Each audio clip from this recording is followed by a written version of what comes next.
Oke, jadi ceritanya itu dimulai pada di sebuah pedesaan Jepang di abad ke-16, di mana seorang anak laki-laki bernama Jaku berdiri dari kehancuran desanya yang baru saja dilanda akibat serangan tornado. Dia bertanya-tanya kenapa dirinya sendiri yang masih hidup sedangkan keluarganya telah tiada. Oleh karena di desa itu baru saja melakukan ritual tradisional, yaitu ritual adat tahunan festival Setsubun di tahun itu untuk mengusir roh jahat. Dan gara-gara acara itulah yang memungkinkan Oni, sosok iblis yang berasal dari kepercayaan kebudayaan Jepang, berhasil merasuki tubuh Jaku belia. Semenjak saat itulah dan selama 20 tahun lamanya, iblis Oni merasuki Jaku sampai beranjak dewasa. Dan selama itulah dia menjalani kehidupan yang terkutuk. Dimanapun dia berada, Jaku selalu ditemani kekacauan. Suatu ketika Jaku melihat tornado yang membuatnya menjadi terobsesi dengannya, karena dengan angin tornado itulah yang menyebabkan keluarganya tewas di saat dia masih kecil. Tetapi pertanyaan yang misteri membuatnya bertanya-tanya mengapa sampai saat ini dia masih hidup. Oleh karena selama bertahun-tahun iblis Oni hidup terikat dengan tubuh Jaku, terlebih lagi dengan adanya dorongan maniak yang sama seperti Jaku untuk mengikuti badai tornado. Dengan menunggangi kudanya, dia masuk ke dalam angin tornado dan melihat sesuatu cahaya di dalam dirinya. Dia pun terpelanting dan terkapar. Ternyata selama beberapa tahun belakangan, seorang samurai dari klan dari The Outsider, sebuah organisasi kuno yang terdiri dari beberapa klan. Samurai itu dari klan X, yaitu klan tombak. Samurai tersebut berhasil menyegel iblis Oni di dalam pedangnya yang disebut Soul Taker.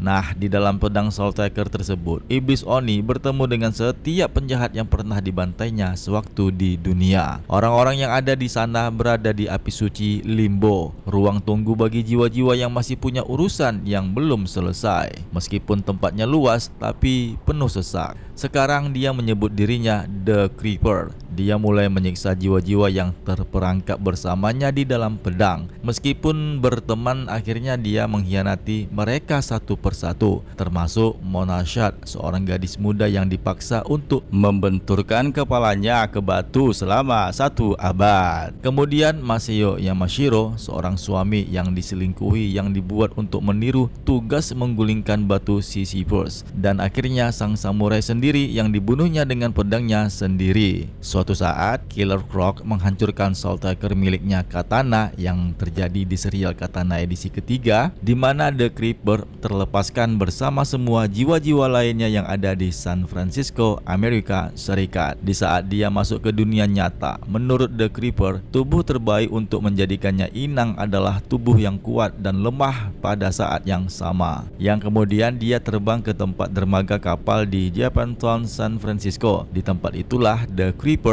menemukan tubuh Jack Ryder, seorang reporter TV terkenal. Seorang petugas kebersihan yang ada di sana bernama Gallagher, dia pengaruhi dan dia manfaatkan. Oleh karena jasad Jack Ryder tidak ingin membusuk, The Creeper berniat untuk membawanya ke bar. Selanjutnya Creeper melihat sebuah rumah. Di sana ada sebuah keluarga yang sedang makan malam yang membuatnya tidak menyukainya. Creeper membawa Gallagher yang sebelumnya yang sudah dia rasukin dengan keadaan yang dirantai. Dengan rasukannya itulah Gallagher membakar satu keluarga tersebut. Pada peristiwa itu, seorang reporter di televisi melaporkan tentang Gallagher yang dituduh membakar keluarga itu. Reporter itu adalah Jack Ryder sendiri. Orang-orang yang ada di tempat sarapan melihat siaran itu. Seorang pelanggan mengenal reporter itu yang sebenarnya sudah mati. Namun pelanggan yang lain tidak percaya karena Jack Ryder, sang reporter, adalah seorang yang terkenal dan seorang jurnalis investigasi misteri yang sukses, di mana Jack Ryder mewawancarai Gallagher apa motivasinya untuk membakar rumah satu keluarga itu. Gallagher pun berkata, yang melakukan pembakaran itu sebenarnya adalah Jack Ryder sendiri. Jack Ryder pun mengomentari, ternyata korban mengalami gangguan kejiwaan dan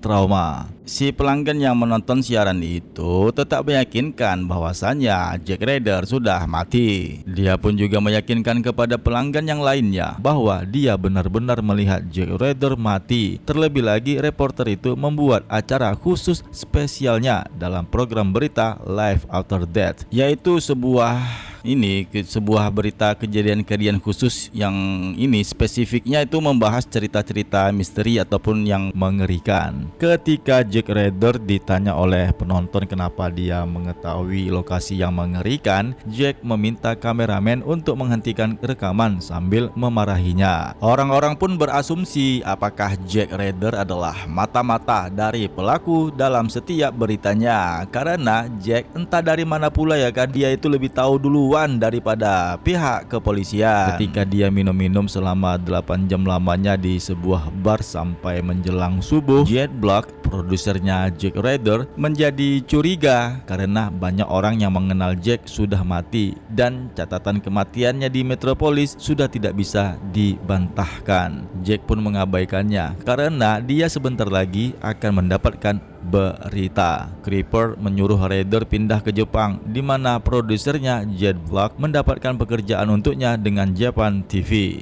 Malam harinya, The Creeper mendatangi Jack dan merasuki tubuhnya. Sebagai The Creeper, iblis tersebut mengendalikan tubuh Jack Ryder di malam hari menggunakan rantai untuk mengikat manusia dan memaksa mereka untuk melakukan kehendaknya apa yang dia inginkan, seperti yang dia lakukan kepada Gallagher. The Creeper pun digambarkan sebagai entitas yang menyukai kekacauan dan penderitaan tanpa memedulikan konsep baik ataupun jahat. Dia adalah makhluk yang membenci keteraturan dan menyukai kekacauan serta penderitaan, tetapi dia membutuhkan inang manusia untuk melakukan kegiatannya. Setelah dia merasuki Jack Ryder, dia pergi ke sebuah bar di mana dirinya menggoda Shelly, pacarnya Kenny yang sedang bermain biliar. Jack membuat kerusuhan serta membawa Shelly kabur bersamanya. Sehingga aksinya itu dia berkelahi dengan kumpulan geng motor yang kemudian dia pun melumpuhkan mereka dengan angin tornado, meluluh lantakkan mereka semua. Dan atas tindakannya itu menjadi perhatian petugas kepolisian. Setelah kejadian itu, matahari pun terbit. The Creeper pun berubah kembali menjadi Jack yang tidak menyadari apa yang baru saja terjadi. Dia langsung melaporkan beritanya yang baru saja terjadi itu, sebuah berita liputan televisi dalam acara Life and Death.